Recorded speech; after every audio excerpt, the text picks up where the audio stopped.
اس کے بعد یہاں اب ابراہیم علیہ السلام کا واقعہ بیان کیا جا رہا ہے، کیونکہ اب بنی اسرائیل سے باقاعدہ منصب امامت اور قیادت لے کر انہیں معزول کر کے منتقل کیا جانا ہے کس کو؟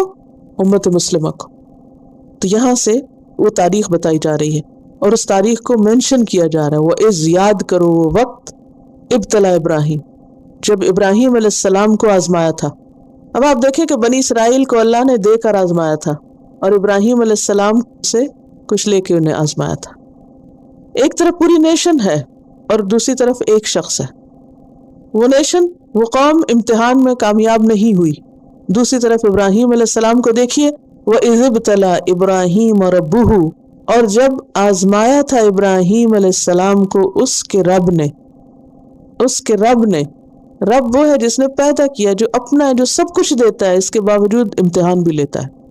اور ابتلا کون سی آزمائش ہوتی ہے؟ جس میں سختی ہو، مشقت ہو، ورنہ تو مال اور نعمتیں بھی آزمائش ہے نا، مال و اولاد سب آزمائش ہے، لیکن اس میں سختی نہیں ہوتی اس طرح، یہ نعمتیں، اور یہاں کیا ہے؟ سختی ہے۔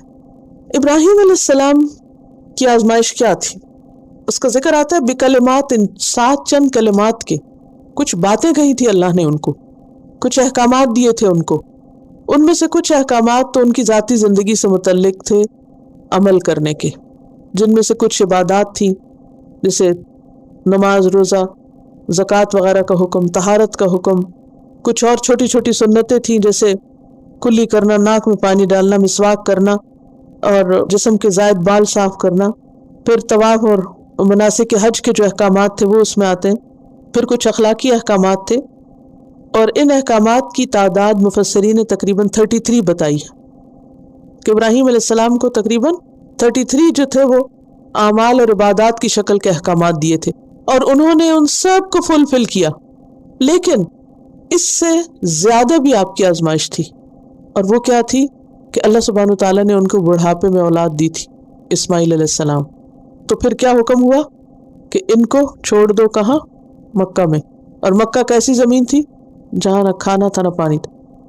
اگر آپ اس کی تفصیلات پڑھنا چاہیں تو تفسیر ابن کثیر میں ان آیات کی تفسیر پڑھ لیجئے، تو آپ کو انشاءاللہ پوری وہ کہانی مل جائے گی کہ کس طرح ابراہیم علیہ السلام نے لا کر ان کو مکہ میں بسایا، اور پھر کتنی تھوڑی سی کھجوریں تھیں اور کتنا تھوڑا سا پانی تھا، اور اسماعیل جو تھے ابھی دودھ پیتے بچے تھے، اور چھوٹے دودھ پیتے بچے ویسے ہی بہت پیارے ہوتے ہیں، بہت ہی معصوم ہوتے ہیں، اور اس عمر میں جبکہ اتنے عرصے بعد ابراہیم علیہ السلام کو اولاد ملی تو اللہ تعالیٰ نے آزما لیا اور کہا کہ جاؤ وہاں ان کو چھوڑ دو۔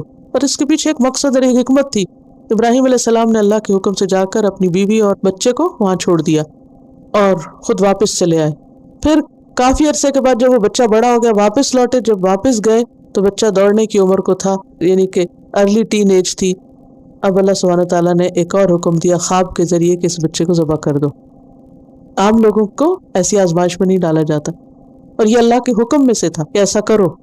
پیغمبر کا خواب سچ ہوتا ہے اور اس کو اس پر بھی عمل کرنا ہوتا ہے، وہ بھی وحی کی ایک قسم ہوتا ہے۔ لہذا ابراہیم علیہ السلام نے بیٹے سے بات کی اور بیٹا بھی ساتھ ہی تیار ہو گیا۔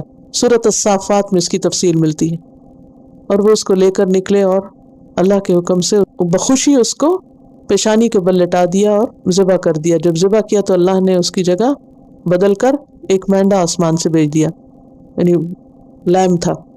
وَفَدَيْنَاهُ بِذِبْحٍ عَظِيمٍ، ایک بڑی قربانی کے ذریعے ہم نے اس کو چھڑا لیا۔ ابراہیم علیہ السلام امتحانات میں کامیاب ہو گئے۔ وَإِذِ ابْتَلَىٰ إِبْرَاهِيمَ رَبُّهُ بِكَلِمَاتٍ فَأَتَمَّهُنَّ